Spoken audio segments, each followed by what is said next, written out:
Joe. 8 years ago, on August 2nd, at 2:12 in the morning, my life was changed forever. My family was going on vacation, and on the way there, a drunk driver crossed the center line and hit our vehicle head on. When I woke up to my dog licking my face, and everything was pitch black and dark, and all I could hear was my brother and my sister screaming and yelling for help. I noticed then that I couldn't move because the seat that I was in was squishing me and on top of me. I then heard a lady come to the car, open up, ask if we needed help. And I heard her scream and yell, they need help, they're hurt bad. And I looked up, and with everything dark and the screaming and crying, the last thing I remember was seeing 212 flash on the dashboard of the car. And then everything went black. And the next time I woke up, I was in the hospital and telling my dad that I couldn't move my legs. And he said, that's okay, you're gonna fix that. And at the time, I thought, okay, maybe like my legs are broken or they're dislocated. Something like that, no problem, they're gonna fix it. And then, again, everything went over. And the next time I can remember waking up was when I was on the way to the hospital, and everyone was panicked around me because they were transporting me to a new hospital. After that, I was out for days in the coma, and when I came to, that's when I found out I was paralyzed and had major internal injuries that made it so the doctors didn't think I would live. They gave me hours went by and I survived, and they gave me days and months. And one of the times that I came out of the coma, which I can't remember very much of it, but I remember noticing that all of my family was there. All of my relatives had visited, everybody, and friends, but my mom wasn't there. And that's when I realized and found out for sure that she was killed in the accident. And I've been going through hell ever since.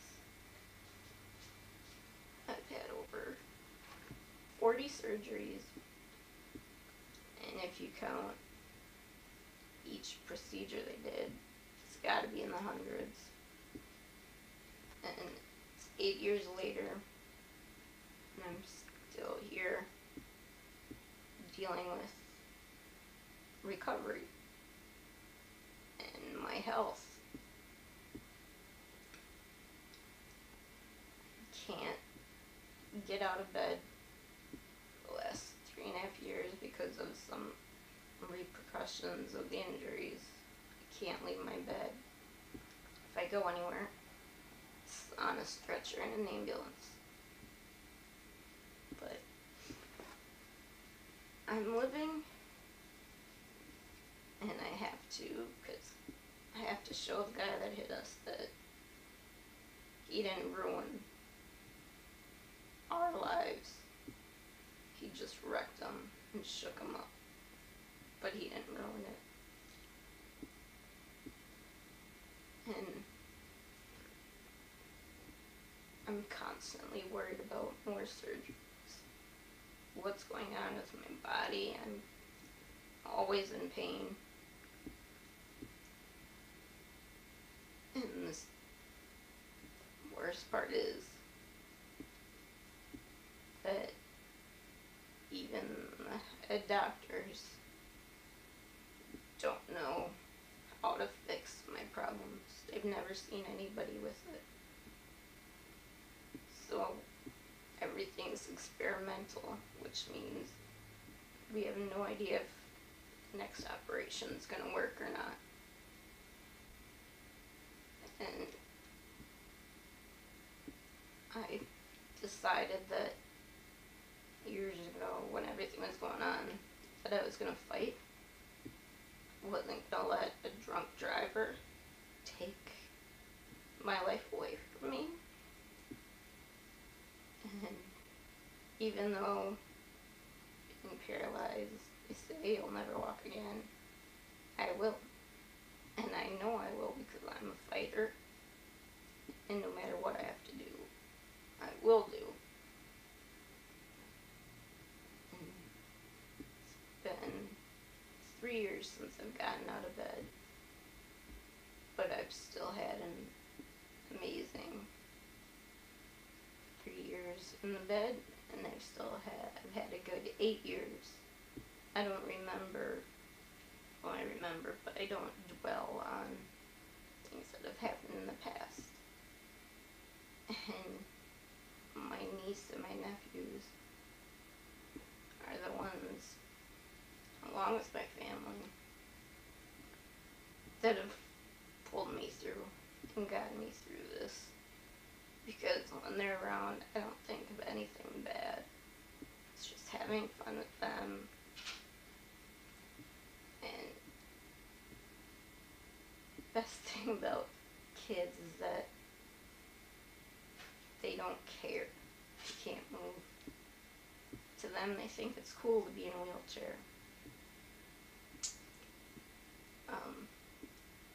There's so much that went on in those years, especially in the first, because I spent for at least the first 9 months after the accident in the hospital, 9 months straight.